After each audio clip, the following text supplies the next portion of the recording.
Family ആയിരിക്കും അല്ലേ, അങ്ങനെ കിട്ടില്ല. പക്ഷെ ഇവരുടെ എങ്ങനെ രസം എന്ന് വെച്ചിട്ടുണ്ടെങ്കിൽ ഇവരിങ്ങനെ മുന മാറ്റുന്ന പെന്ന്, മുന മാറ്റുന്ന പെൻസിലൊക്കെ. ഒരു ചെറിയ കുട്ടിയുടെ മനസ്സിൽ ആഗ്രഹം ഉണ്ടാവുന്ന തെറ്റാണോ?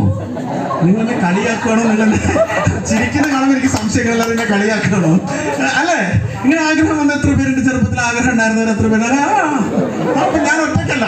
അപ്പൊ ഈ ആഗ്രഹം എന്റെ മനസ്സിലുണ്ടായിരുന്നു. അപ്പൊ ഇങ്ങനെ ഇരിക്കുന്ന സമയത്ത് എന്റെ ആഗ്രഹങ്ങൾ എന്റെ അച്ഛനും അമ്മയും മനസ്സിലാക്കി. നമ്മളെ ഏറ്റവും കൂടുതൽ മനസ്സിലാക്കുന്ന ആരാ? നമ്മളെ അച്ഛനും അമ്മയാണ് ഏറ്റവും കൂടുതൽ മനസ്സിലാക്കുക. എന്റെ ആഗ്രഹങ്ങൾ മനസ്സിലാക്കിയപ്പോൾ അവരൊരു ടെക്നിക്ക് പ്രയോഗിച്ചു. ആ ടെക്നിക്ക് അവരെന്താ പ്രയോഗിച്ചെന്ന് വെച്ചാൽ, എന്റെ ആഗ്രഹങ്ങളൊക്കെ അങ്ങനെ തിരിച്ചറിഞ്ഞപ്പോൾ അവർ പറഞ്ഞു, ഇങ്ങനെയൊക്കെ ജീവിക്കണം എന്ന് ആഗ്രഹമുണ്ടോ? ഞാൻ പറഞ്ഞു, ഇങ്ങനെയൊക്കെ ജീവിക്കണം എന്ന് ആഗ്രഹം. അപ്പോൾ ദുബായിൽ നിന്ന് കൊണ്ടുപോകാൻ ആരുമില്ല, പുറത്തേക്ക് കൊണ്ടുപോകാൻ ആരുമില്ല. അപ്പോൾ ഒരു പറഞ്ഞൊരു കാര്യം എന്ന് വെച്ചിട്ടുണ്ടെങ്കിൽ, നന്നായിട്ട് പഠിച്ചിട്ട് നല്ല മാർക്ക് കിട്ടിയാൽ നല്ല ജോലി കിട്ടും, ജോലി കിട്ടി അതൊക്കെ നടക്കുമെന്ന് പറഞ്ഞു. ഞാൻ ഇന്നും വിശ്വസിക്കുന്നു, ലോകത്തിൽ അച്ഛനും അമ്മയും അവരെ മക്കളോട് പറയുന്ന ഏറ്റവും വലിയ കള്ളം ഇതാണ്.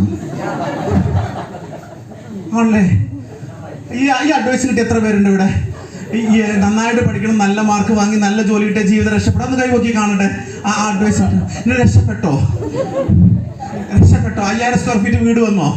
ബെൻസ് കാറ് വന്നോ? കടം വീഡിയോ അല്ലേ? എന്നിട്ട് ഇന്ന് രസം എന്താ? അതവിടെ പോട്ടെ, അത് നമുക്ക് കിട്ടി, നമ്മൾ ചതിക്കപ്പെട്ടു.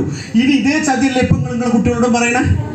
ഇപ്പൊ അവരോട് ഇതേ ഉദ്ദേശിച്ച് കൊടുക്കാല്ല. അതായത് കാലഘട്ടങ്ങളായി തലമുറകളായിട്ട് ട്രാൻസ്ഫർ ചെയ്യുന്ന ലോകത്തിലെ ഏറ്റവും വലിയ കള്ളം ഇതാണ്. എന്താണ് കള്ളം എന്ന് പറയുമ്പോൾ? എറണാകുളം ഭാഷയല്ലേ നോണ. ഇതാണ് നോണ തന്നെയല്ലേ? നോണ ഇതാണ്. എന്താണ്?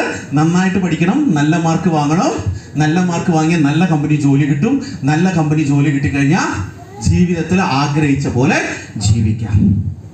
ഞാൻ വിശ്വസിച്ചു, ഒരാവശ്യം ഉണ്ടായിരുന്നില്ല.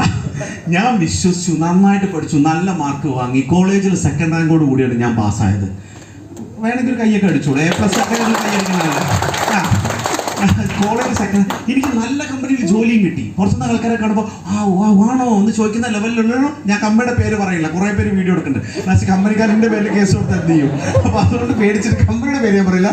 പേഴ്സണൽ ഒരു ഇന്ത്യൻ ഇന്റർനാഷണൽ കമ്പനിയിൽ ഞാൻ ജോലിക്ക് കയറി. 20ാമത്തെ വയസ്സിൽ ഞാൻ ജോലിക്ക് കറക്റ്റായിട്ട് ജോലിക്ക് കയറുന്നതിൻ്റെ തലേ സെക്കൻഡ് ആവേശം എന്താ പറയുക നിങ്ങൾക്ക്? ജീവിതം രക്ഷപ്പെടില്ലേ? പളപള മിന്നുന്ന